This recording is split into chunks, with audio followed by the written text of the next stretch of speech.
Comme vous le savez, depuis quelques années, en tout cas, le Sénégal essaie de mettre en œuvre la fonction publique locale.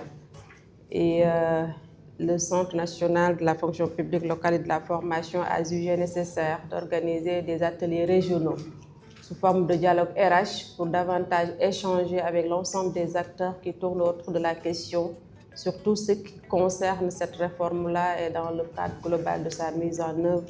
Et dialoguer ensemble, essayer de mieux comprendre la réglementation, d'aller vers la mise en œuvre et surtout vers les dernières instructions qu'on a eu à recevoir relativement à la revalorisation et à l'alignement des agents des collectivités territoriales. Cette fonction publique locale, en plus d'être un acquis consensuel de taille, elle est également un impératif de la décentralisation.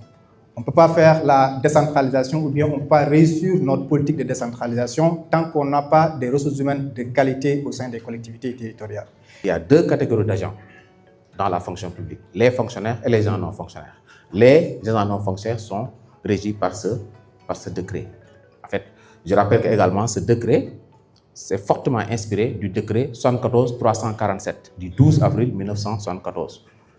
Portant un régime spécial applicable aux gens fonctionnaires de l'État.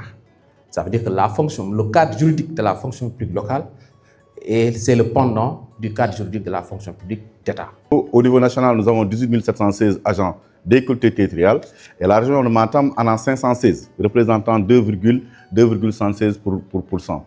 Ensuite, ces 2,76%-là des effectifs sont répartis selon les statuts des travailleurs des collectivités territoriales. M. Diop est revenu là-dessus. Je pense que c'est le SG du conseil départemental qui demandait le statut des travailleurs des collectivités territoriales. Effectivement, aujourd'hui, dans nos collectivités territoriales, nous avons trois types d'agents. Nous avons des fonctionnaires de l'État qui sont placés en détachement dans nos collectivités territoriales. Nous avons les travailleurs des collectivités territoriales qui sont soumis à un régime juridique spécifique, soit le statut général, soit le régime spécial qui est appliqué aux agents non fonctionnaires, ou on a une troisième catégorie où ce sont des agents qui sont régis par d'autres textes, soit le Code du travail, soit les conventions collectives. Et pour le processus d'enrôlement des collectivités territoriales, la collectivité aura à faire une demande manuscrite au niveau de la direction pour lui faire savoir qu'ils ont la volonté que leur salaire soit exploité dans le logiciel de paie. Pour y arriver, on aura besoin d'une liste de tous les agents qui sont dans cette collectivité territoriale, ainsi que les contrats qui leur lient avec la collectivité. Nous aurons aussi besoin des documents administratifs.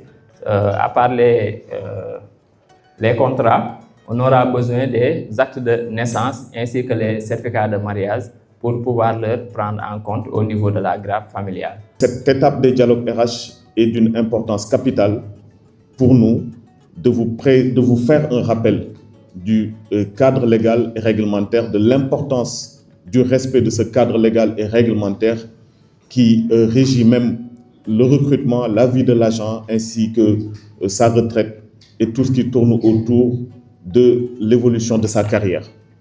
Donc, c'était aussi important pour nous de refaire le point sur les effectifs, parce que vous l'avez constaté, il peut y avoir des erreurs au niveau de la certification.